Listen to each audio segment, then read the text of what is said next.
أعوذ بالله من الشيطان الرجيم بسم الله الرحمن الرحيم. Apapun waswas syaitan yang mengatakan orang beriman itu susah, itu bohong semuanya. Demi Allah orang beriman itu bahagia, tenang, bisa mendapatkan semua dunia. Allah janjikan, tidak mungkin salah. Kita melihat orang-orang yang tinggal di Timur Tengah, Allah berikan kekayaan. Banyak orang di Indonesia juga, orang di Asia Tenggara yang memang beriman sama Allah banyak. Saya berjalan dengan orang-orang yang pergi umroh, pergi haji, banyak orang mampu. Banyak orang mampu dan mereka hidup bahagia, bisa. Ya.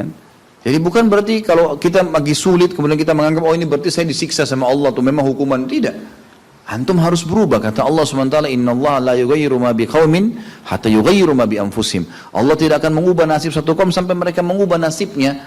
Maksud daripada ayat ini adalah, kata sebagian ulama, kalau seseorang muslim dia memohon, merengek, mengadu sama Tuhannya dan meminta apapun sampai dia minta menjadi seorang raja dunia, akan dikabulkan oleh Allah asal dia mau mengubah dirinya. Lalu Allah akan bukakan kepadanya peluang-peluang untuk mencapai apa yang sedang dia minta itu.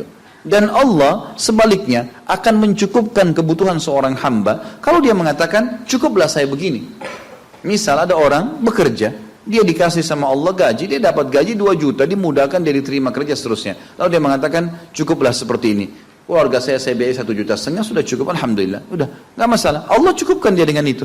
Tapi kalau ada orang tamak dengan rahmat Allah, enggak, saya mau begini, saya mau begitu, saya mau berusaha, lalu merengek minta kepada Allah, Allah akan kasih, tapi prosesnya ada. Karena kita di dunia ada proses.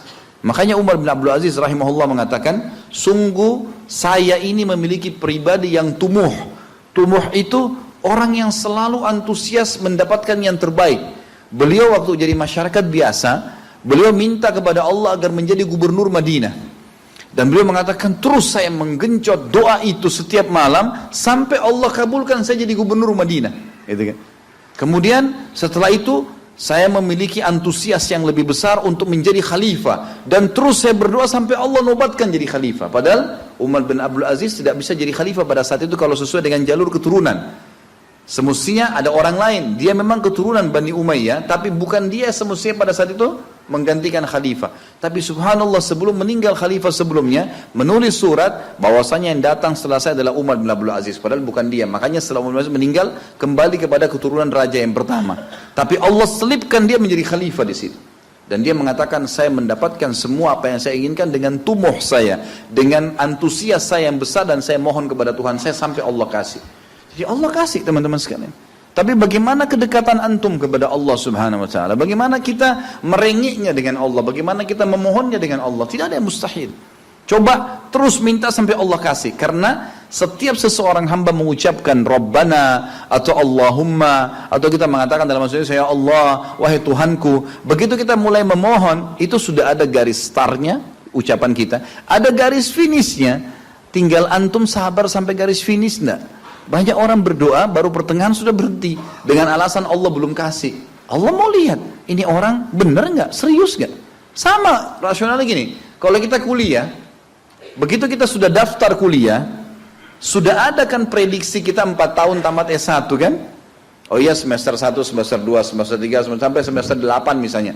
Ini yang saya tahu pada saat kami S1 di Madinah begitu ya. 1 tahun 2 semester, 1, 2. Tahun kedua, 2, 3, dan 4. Sampai semester 8 selesai S1. Baik, kita begitu daftar, pertama sudah tahu, saya akan kuliah 4 tahun nih. Kalau saya lulus, selama 4 tahun saya akan lulus menjadi S1. Kita sudah tahu kan, kalau ada orang baru tingkat 2 sudah berhenti kuliah, dia sendiri berhenti. Itu sama rasionalnya orang kalau berdoa tuh.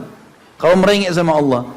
Sabar sampai titik klimaksnya, kita akan dapat ijazahnya, kita akan dapat apa yang kita inginkan, gitu kan?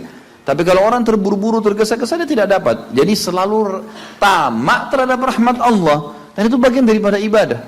Allah SWT menyuruh kita tamak dengan rahmatnya, ya. Kita disuruh berdoa dengan khaufan wa tama'a. Khauf, takut dengan azabnya Allah, jangan masuk neraka, dan tamak terhadap rahmat Allah. Minta terus agar Allah Subhanahu wa taala memberikan kepada kita rahmat yang luas, ditambah, diberikan karunia. Antusias teman-teman sekalian. Orang mukmin itu selalu optimis. Tidak ada kata-kata pesimis, tidak ada kata-kata putus asa, nggak ada kata-kata dendam. Berlalu, Qaddarallah ma syaa fa'al. Allah sudah takdirkan dan sudah terjadi. Kata Nabi SAW, kalau terjadi sesuatu pada kalian, katakan Allah sudah takdirkan, sudah terjadi. Buka lembaran baru, jalan sekarang, gitu kan? Sampai kata Nabi SAW yang memotivasi kita, kalau di tangan seseorang di antara kalian sebuah bibit, dan dia tahu, bibit pohon, dan dia tahu besok kiamat, tetap dia tancapkan. Tetap dia tancapkan. Sebagian ulama salaf dulu, mereka menanam pohon-pohon, teman-teman sekalian, pohon-pohon yang umurnya lama, seperti kelapa, ya.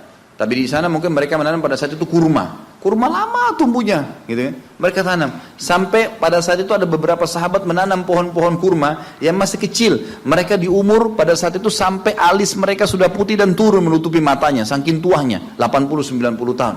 Ditanya oleh murid-muridnya, kenapa anda masih menanam seperti ini, di umur seperti ini, gitu kan. Kata dia, Allah akan memberikan saya pahala di setiap gerak-gerik saya, termasuk ini. Bagaimana dia antusiasnya? Artinya ada hadis Nabi mengatakan tidak ada seseorang menanamkan sebuah pohon kecuali kemudian ada burung yang hinggap di situ, atau manusia ya yang hinggap bernaung, atau mungkin hewan-hewan, ulat atau apa saja memakan daunnya atau buahnya, kecuali jadi pahala buat dia. Jadi selalu ada motivasi untuk menjadi orang yang terbaik, ya. Makanya juga dalam masalah surga begitu. Kata Nabi SAW, kalau kalian minta surga Firdaus, surga yang tertinggi. Jangan bilang amal saya nggak cukup, enggak. Tamak dengan rahmat Allah, minta yang terbaik, teman-teman sekalian.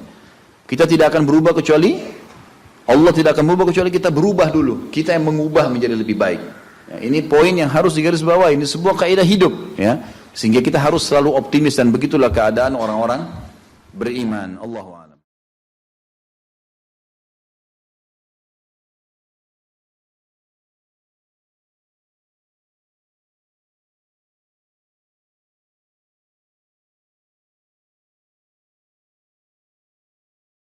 Sebuah pohon kecuali kemudian ada burung yang hinggap di situ, atau manusia ya yang hinggap bernaung, atau mungkin hewan-hewan, ulat atau apa saja memakan daunnya atau buahnya, kecuali jadi pahala buat dia. Jadi selalu ada motivasi untuk menjadi orang yang terbaik, ya. Makanya juga dalam masalah surga begitu. Kata Nabi SAW, kalau kalian minta surga Firdaus, surga yang tertinggi. Jangan bilang amal saya nggak cukup, enggak. Tamak dengan rahmat Allah, minta yang terbaik, teman-teman sekalian.